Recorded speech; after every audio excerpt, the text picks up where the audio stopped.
ভানু কাজ হয়ে গেছে। হ্যাঁ, আমি জিতকে ইনসিস্ট করেছি উজিদের বাড়িতে পুজোয় যাওয়ার জন্য। হ্যাঁ, তুই এর ফাঁকে এসে টাকাগুলোকে গদির তলা থেকে সরা। কাল সকাল অবধি ওয়েট করা যাবে না। হ্যাঁ বল। কি রে, বেরোসনি এখনো বাড়ি থেকে? জিৎ স্যারকে তো বললাম বাড়িতে গৃহশান্তির পুজো হচ্ছে, তোদেরকে তো আসতে হবে, প্রসাদ খেতে হবে তো এখানে। কোথায় তোরা?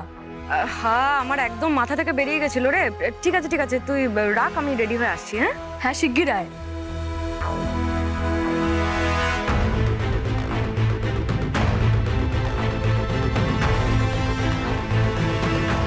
আমি শুধু ভাবছি খেয়া তুমি এত বোকা হও কি করে?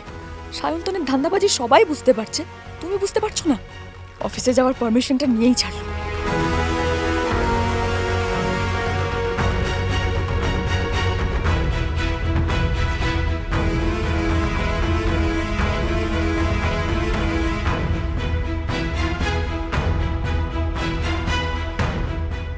আচ্ছা, জলটা খাননি তাই ঘুমোননি।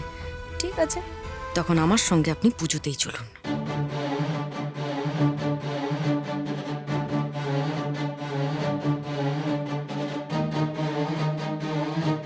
আরে আমি বুঝতে পারছি না আপনি এরকম ঘুরে ঘুরে বেড়াচ্ছেন কেন? আপনি রেডি হবেন না? আমরা বেরোবো তো। কোথায় বেরোবো? কোথায় বেরোবো মানে?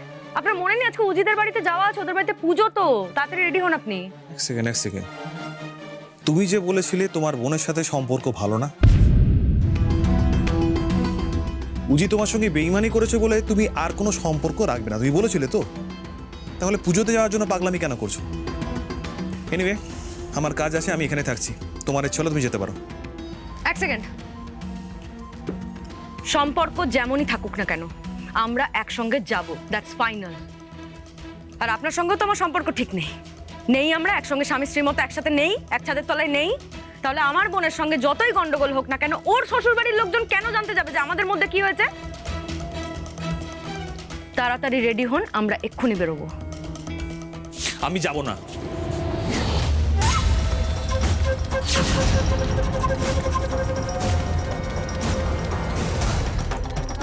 এক সেকেন্ড। আমি যাব না মানেটা কি? হ্যাঁ, যাব না মানেটা কি? তুমি ঝগড়া করছো কেন আমার সাথে? আমি সিরিয়াসলি বুঝতে পারছি না। কারণ আপনি আমার কথা শুনছেন না, তাই। আমাকে বিয়ে করেছেন তো, আপনি বিয়ে করেছেন তো। হ্যাঁ, বিয়ে। তাহলে আমার সম্পর্কে যারা যারা রয়েছে, আমার সঙ্গে সম্পর্ক যুক্ত, সবার ওপর আপনার একটা মিনিমাম দায়িত্ব কর্তব্য আছে জিৎ।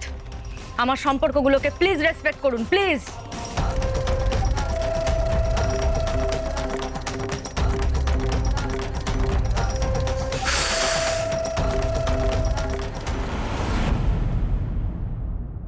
আচ্ছা ঠিক আছে, আমি রেডি হতে যাচ্ছি, যাবো আমি।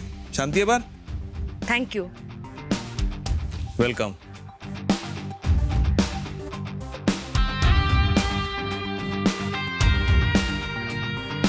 Thank god.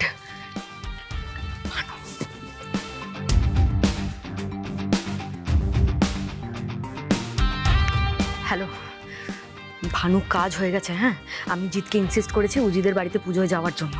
হ্যাঁ, তুই এর ফাঁকে এসে টাকাগুলোকে গদির তলা থেকে সরা। কাল সকাল অবধি ওয়েট করা যাবে না। রাখ। যাই, আমিও রেডি হইনি।